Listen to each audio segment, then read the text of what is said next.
Entitled Stepmom told me to turn down my wheelchair at her wedding by user quick estimate minus 4,188. At 25F, I've been using a wheelchair since I was 18 due to a spinal injury. It is sleek and metallic purple, my favorite color, and something that makes me feel a little more like me. My dad recently remarried, and his new wife EM is something else. A few weeks before the wedding, she called me and said, "Hey, for the ceremony, can you maybe rent a black wheelchair, or at least one that doesn't look so flashy?" I asked why. She said, "You'll be in a lot of the pictures, and I don't want it to be a distraction." I told her flat out, I am not dimming myself for her aesthetic. She went crying to my dad. To his credit, he backed me up, said I could come however I wanted or not at all. She gave me side-eye all wedding day, but I rolled in, bright purple and all, and got compliments from other guests about how cool it looked. I know that she is married, and she barely talks to me. Not that I am complaining.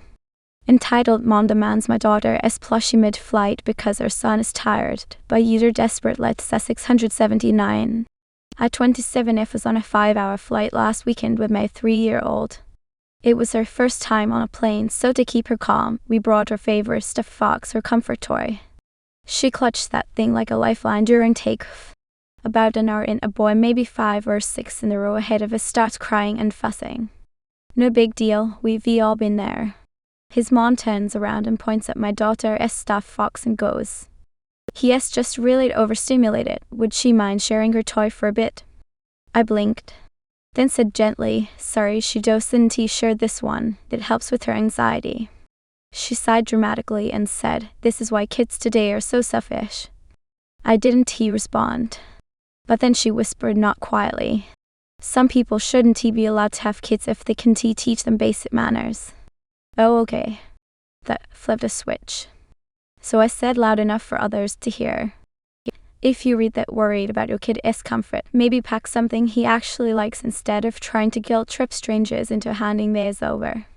Several people around us muttered seriously or gave her a side eye. The flight attendant even offered my daughter some stickers and told EM to stop harassing other passengers.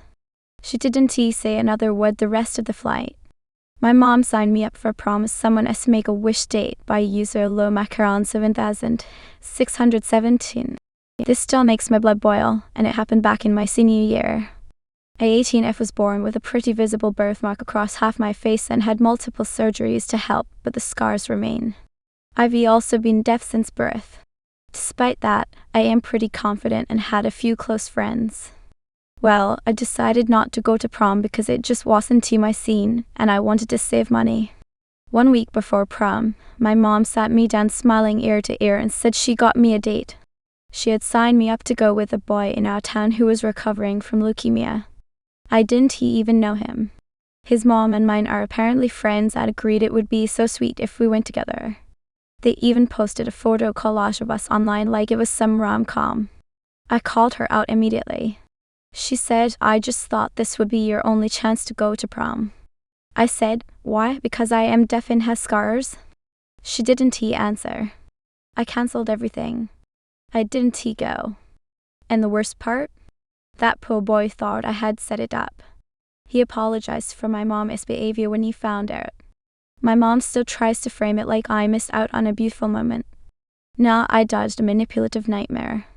Entitled Grandma demands to be in the delivery room, brings security when I say no, by user far necessary 7,448. At 26, I've just had my first baby. My mill is intense. She believes all family members should be in the delivery room. I only wanted my husband and my mom. That is it. No negotiations. Mile threw a fit when we told her. She said, "It is my grandchild. I have the right to be there." I reminded her it is my body. She cried to the rest of the family and told them I was being cruel and trying to cut her out. The day I went into labor, she actually showed up at the hospital with a hospital security officer, claiming I was confused and wanted her there.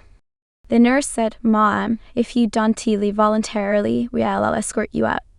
She left, red-faced, and then called my husband 43 times while I was pushing. He put his phone on silent. We haven't seen her since, and honestly, It has been the most peaceful postpartum recovery I could be asked for. Entitled Mom scolded me for leading her son on a funeral. I use a programmer Y7984. Our 27F went to a funeral last year for my college friend. It was deeply emotional, especially because it was a sudden accident. After the service, I hugged a few people goodbye, including a guy I used to be close with. Let us call him Daniel. We had some tension back in school, but we never dated. I gave him a hug and told him I hoped he was okay. The next day, I get a Facebook message from his mom. This woman tells me I shouldn't toy with our son's emotions, and he is fragile right now and doesn't need mixed signals from girls like me. I thought it was a prank. Nope. She went on to say how I should either date him or stop giving him hope.